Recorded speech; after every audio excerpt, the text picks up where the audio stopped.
Hello, all the students of class 8. Hope you all are doing good. So, today I came here to teach you the second part of your second chapter, which is the tsunami. तो इससे पहले students हमने आपका first chapter देखा था, जो आपका first chapter Christmas best present था। उसके बाद हमने जो सेकंड चैप्टर कल कवर किया है, वो चैप्टर जो है किससे रिलेटेड है? सुनामी से रिलेटेड, यानी कि जो अर्थक्वेक आता है हमारा सी के अंदर। तो हम इसको 3 पार्ट्स में पढ़ेंगे। फर्स्ट पार्ट हमने ऑलरेडी कल कर लिया है, आज हम देखेंगे इसका सेकंड पार्ट। तो जैसा कि मैंने फर्स्ट पार्ट में बताया कि 2-3 स्टोरीज दी गई हैं कि अर्थक्वेक, समुद्र के अंदर सुनामी आने की वजह से जो है किस किस तरीके के लोगों को क्या क्या परेशानियां हुई। तो अब हम सेकंड देखते हैं कि इसमें जो है कितनों की स्टोरीज बताई गई हैं। टिली स्मिथ ये एक ब्रिटिश स्कूल गर्ल है, जो कि स्कूल जाती हुई एक बच्ची है। उसने बहुत सारी जिंदगियां बचाई हैं जब सुनामी आया था फुकेट बीच पे थाईलैंड में। कैसे बचाया है तो आज हम उसके बारे में पढ़ेंगे। तो पूरी स्टोरी है यहाँ पे थाईलैंड की, कैसे उसने बहुत सारे लोगों को जो है बचाया।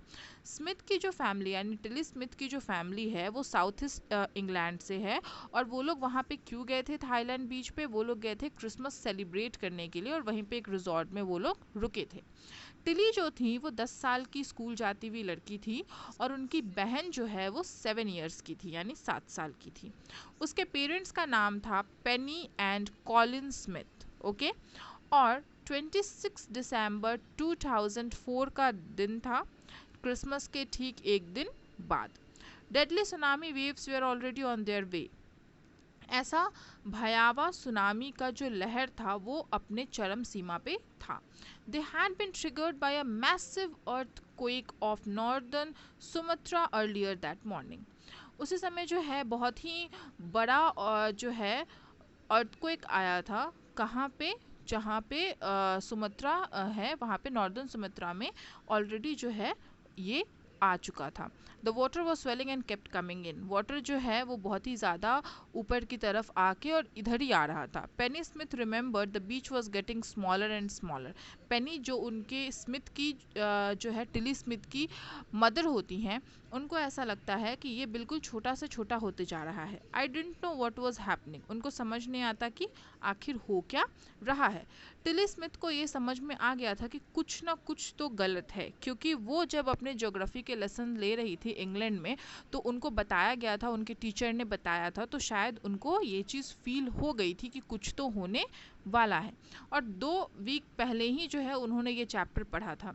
जैसे ही टिली देखती है कि सी, यानी कि समुद्र जो है वो ऊपर की तरफ उसके वेव्स आ रहे हैं और बबल्स बन रहे हैं, तो वो उसको याद आता है कि किस तरीके से क्लास में वीडियो दिखाया गया था सुनामी में, और जो है हवाईयन आइलैंड में 1946 में जो सुनामी आई थी, तो टीचर ने किस तरीके से वीडियो दिखाया था।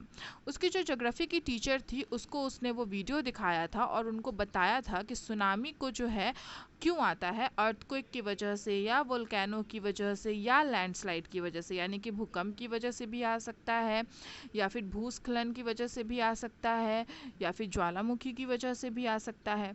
टिली जो है वो चिल्लाने लगती है और सारे फैमिली को, अपने फैमिली को कहती है, वो बताती है कि किस तरीके से जो है हमारे सी के अंदर अर्थक्वेक आया है। और वो जो है बोलती है कि तुम मतलब बहुत ज़्यादा वो हाइस्ट्रिकल, यानी कि वो चिल्लाने लगती है, अपने आप पे कंट्रोल नहीं रखती है और ज़ोर ज़ोर से बोलने लगती है। I didn't know what a tsunami was but seeing my daughter so frightened. उसकी माँ कहती है कि उसको इतना ज़्यादा पैनिक, इतना ज़्यादा आउट ऑफ कंट्रोल देख करके, मुझे नहीं पता था कि आखिर ये होता क्या है, लेकिन इतनी डरी थी कि मुझे लग रहा था कि कुछ ना कुछ गलत होने वाला है। ये किसने बताया? उनकी मदर ने। Tilly parents took her and her sister away from the beach. उसके जो टिली के जो पेरेंट होते हैं, वो उसको और अपनी बच्ची को जो है, जो उसकी छोटी बहन रहती है, उसको वो बीच से थोड़ा दूर ले जाते हैं, स्विमिंग पूल के पास होटल में।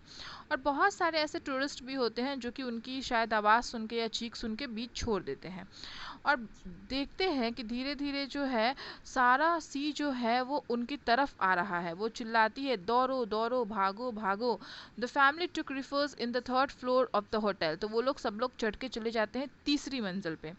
The building withstood the surge of three tsunami waves. If they had stayed on the beach, they would not been alive. इतनी तेज वेव होती है, इतनी तेज लहर होती है कि अगर वो लोग सब लोग बीच पे होते तो आज कोई भी जिंदा नहीं होता। The Smiths later met other tourists who had lost entire family. बहुत से ऐसे टूरिस्ट भी थे जिन्होंने अपनी पूरी फैमिली खो दी थी। टिली और टिली के ज्योग्राफिकल लेसन को थैंक्स है, उनको उनका शुक्रिया अदा है कि उसकी वजह से कुछ लोगों की जान भी बची। वो अपने स्कूल जाती है, अपने क्लासमेट्स को बताती है, अपने टीचर को बताती है कि किस तरीके की घटना उसके साथ घटी थी। इससे रिलेटेड कुछ क्वेश्चंस हैं यहाँ पे, 5-6 क्वेश्चन है। ये सेकंड पार्ट से रिलेटेड, फर्स्ट पार्ट से भी रिलेटेड आप पे कुछ क्वेश्चंस थे। अगर आप इसको करना नहीं चाहते हो then you can just read it out. आप इसको पढ़ो और समझने की कोशिश करो कि क्वेश्चन किससे रिलेटेड है। Okay, this is the second part of your story. इसका जो थर्ड एंड लास्ट पार्ट है वो हम कल देखेंगे। फर्स्ट एंड सेकंड पार्ट से related if you have any kind of queries then you can ask me in the comment box. Till then stay safe, stay home, thank you.